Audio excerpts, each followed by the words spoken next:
안녕하십니까. 1과학번의 출석번호 56번 황태호라고 합니다. 그럼 지금부터 재료과학과 물성 강의 저희 5주차 발표 시작하도록 하겠습니다. 이번 발표를 위해 사용한 논문은 PubMed에 있는 논문으로 열 처리화된 아크릴화 레진, 알루미늄을 사용한 아크릴화 레진의 굽힘 강도에 대해서 알아본 논문입니다. 알루미늄 레진의 오른쪽 그림을 보면 알루미늄 레진이 더 찢어진 모습을 볼 수 있는데 이 부분의 일부가 떼어져 나가서 고통을 받는 경우를 듣고 호기심을 가지면서 논문을 조사하게 되었습니다. 이번 슬라이드에서는 저번 슬라이드와 비교하여서 이번 주제로 설명할 내용을 말씀드리도록 하겠습니다. 저번 주 발표에서는 알루미늄 세라믹에 지르코늄 함유량을 늘리면서 그 강도가 어떻게 되느냐에 대해서 Vickers Hardness Test, 즉 피라미드형의 다이아몬드 조각을 누르면서 얼마나 강도가 강한지를 실험한 테스트를 통해서 알루미늄, 지르코늄, 합금 세라믹의 그 강도에 대해서 비교하는 시간을 가지게 되었습니다. 알루미늄에 지르코늄이 섞여 나가면 그 사이에 결함이 커져서 포로시티가 커짐으로 인해 그 강도가 약해지게 되었죠. 그래서 이번 시간에는 더 나아가서 강도가 아닌 굽힘 강도에 대해서 flexural strength에 대해서 조사하기 위해서 알루미늄 합금을 3-point bending test, 세 점의 두 지점은 supporting pins, 지지하게 되는 핀을 두고 한 부분, 로딩 핀, 그 로딩 핀의 부분에 힘을 가해서 알아보는 3-point bending test를 이용하여서 알루미늄 합금의 굽힘 강도를 이해하는 시간을 가져보도록 하겠습니다. 3-point bending test와 4-point bending test가 있죠. 이 아래 보시면 이 윗부분은 여기 force, B 파트에 force를 가함으로 인해서 compression, 수축이 되고 윗부분이, 그리고 바깥 부분은 tension, 멀어지게 됩니다. 서로 이제 텐션, 이제 장력을 인해서 멀어지게 되는 것이고, 이 사이에 natural surface, 딱 중심을 잡는 표면이 있다는 것을 알 수 있고요. 이로써 간단한 설명을 마치고 재료에 대해서 설명해 보도록 하겠습니다. 이번 슬라이드에서는 논문의 개요와 사용된 재료에 대해 간략한 설명을 드리겠습니다. 이 논문을 발표하게 된 계기는 fracture of resin, 레진의 크레이크 같은 상황들은 항상 dental ingredients, 치과 재료에 대해서 고질병처럼 나와 있었는데요. 이에 여러 교수들이 다양한 방법, 자외선 처리, 열 처리 등과 같은 재료에 새로운 방법들을 가하였지만 항상 이거에 대해도 문제가 있었고 새로운 재료를 가져오는 데는 가격이 비쌌다고 합니다.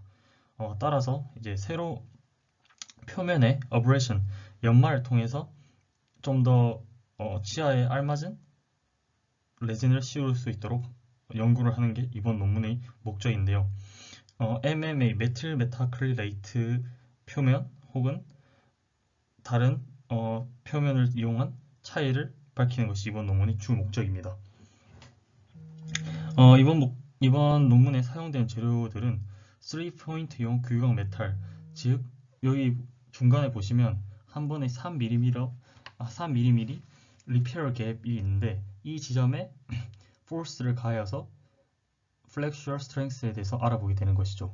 그리고 오른쪽에 보시면 실란화 대기 중인 액체, mixture ready for salinization process라고 되어 있는데 이게 알루미늄이 포함되어 있는 액체로서 메탈의 표면에 입힘으로써 좀 더 효과적인 분석에 쓰인다고 합니다. 실란화의 목적은 금속 표면의 수소와 규소 처리라고도 불리는데요. 이는 좀 더 고정도 분석에 유리하다고 합니다. 그래서 이제 마지막 제일 오른쪽 그림이 Figure 3, 알루미늄 실린화가 된 것을 볼 수 있는데요. 여기에 이제 그 열 처리를 가한 이제 표본이 되겠죠. Repaired Heat Cured Specimen이 되게 되는 것입니다. 이번 실험의 그래서 재료를 사용한 주 목적은 1% 혹은 1.5%의 알루미늄 함유량을 달리하여서 two different한 물질의 강도에 굽힘 강도에 대해서 알아볼 것이고, 또 하나의 예시는 surface를 이제 메탈의 최종 surface를 다르게 해서 굽힘 강도의 차이를 알아보는 것인데요. 이제 이 차이는 MMA, 아까 전에 말씀드렸던 메틸 메타크릴레이트와 실리콘 칼비드 페이퍼의 비교를 하게 될 것입니다. 마지막으로 3포인트 규격 메탈에는 아메리칸 덴탈에서 미국 치과협회에서 규격하는 가로 3mm, 가로 10mm, 세로 3mm, 높이 2.5mm에 해당하는 중간에 빈 공간이 있는 메탈을 이용한다고 합니다. 이번 슬라이드에서는 이번 논문의 과정 일부를 설명해 드리도록 하겠습니다. 우선 가장 왼쪽의 그룹 A는 대조군으로 가장 이제 기본적인 그거죠. 실리너만 걸친 메탈의 모습이고, 그룹 B는 1%의 알루미늄을 리페어 레진, 복구 레진의 물질에 포함된 그룹이고, 그룹 B 가운데서도 그룹 B1, 그룹 B2로 나뉘는데 이 차이는 이제 표면 물질이 무엇이냐,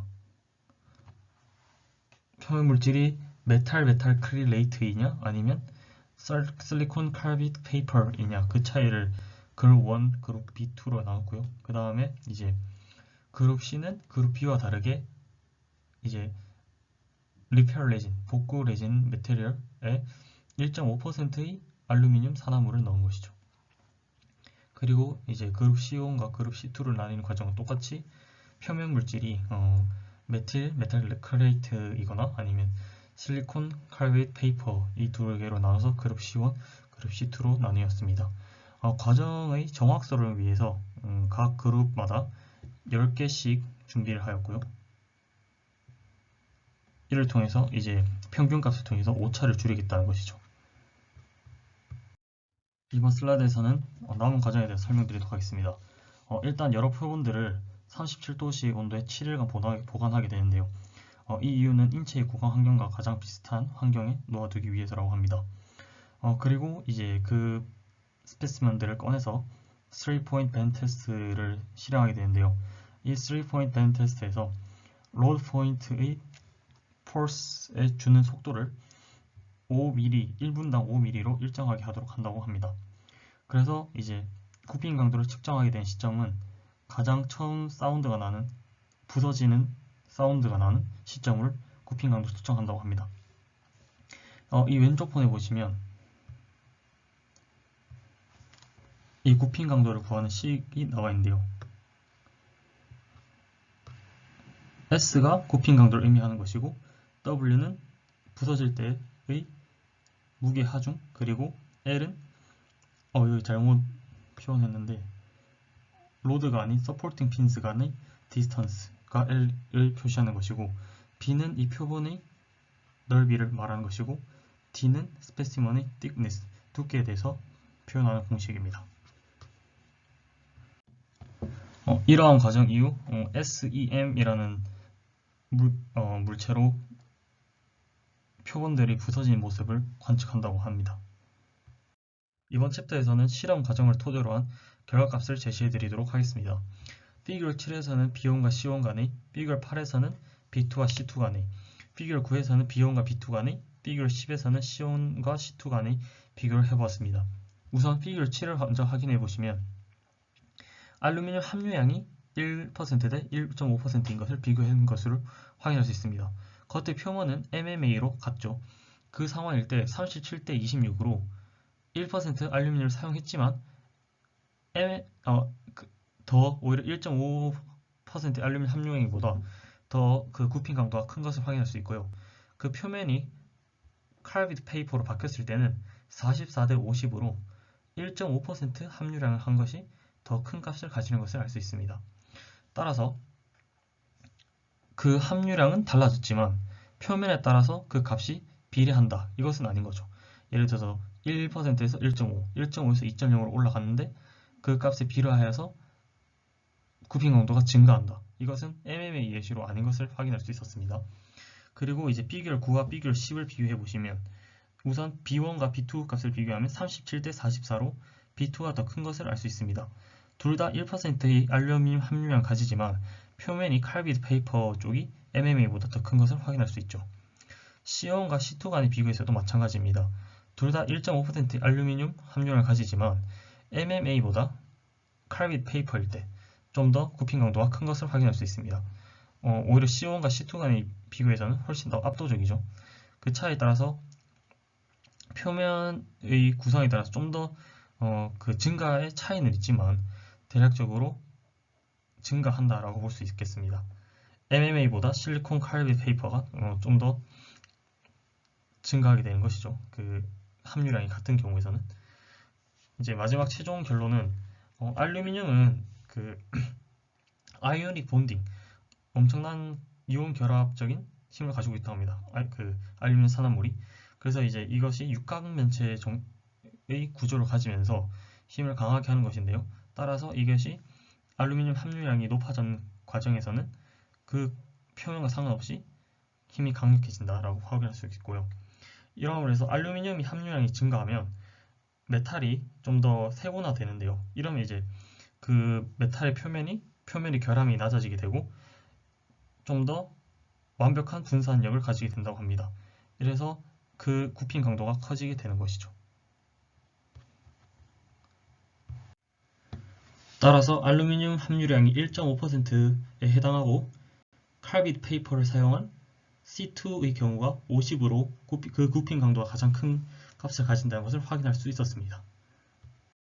마지막으로 이번 5주차 발표를 통해서 새로운 재료의 표면 물질 MMA와 실리콘 칼빗 페이퍼와 같은 종류를 알게 되었고 알루미늄의 역할 또 그 알루미늄의 함유량에 따른 강도 차이에 대해서 좀 더 심층적으로 이해하게 되는 계기가 되었습니다. 지금까지 들어주셔서 감사합니다.